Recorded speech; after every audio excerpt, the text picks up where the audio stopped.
Ako nga pala si Donna Victorina D. Espadanya, ang isang babae na may kolorete sa mukha at ang striktang karakter.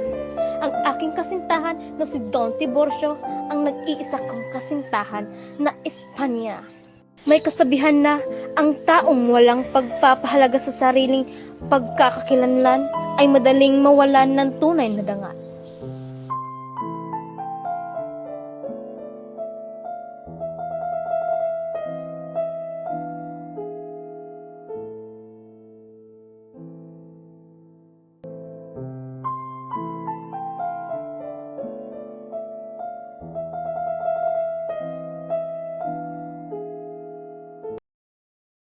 Doña Konsolasyon! Hay nako!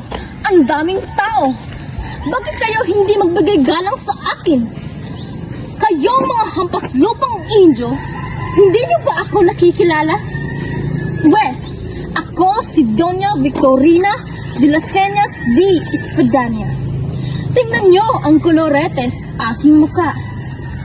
At maganda at magagarang kasuotan na tila ba isang mistisa. Bata pa lamang ako, marami nang nagkakandara pa at nagkakagusto sa akin. Ngunit ipapakasal niyo na ako sa isang Indio? Hindi maaari ito. Bata pa lamang ako, alam ko na sa Espanyol ako ikakasal.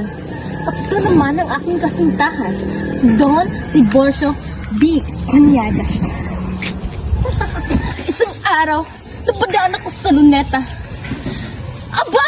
Nakita ko si Doña Konsolasyon! Sinimangutan ba ako at dinuraan? Napakawalang modo! Kiror! Ngayon, saan kayo kakampi? Sa akin o kay Doña Konsolasyon? Ano? Kay Doña Konsolasyon kayo kakampi?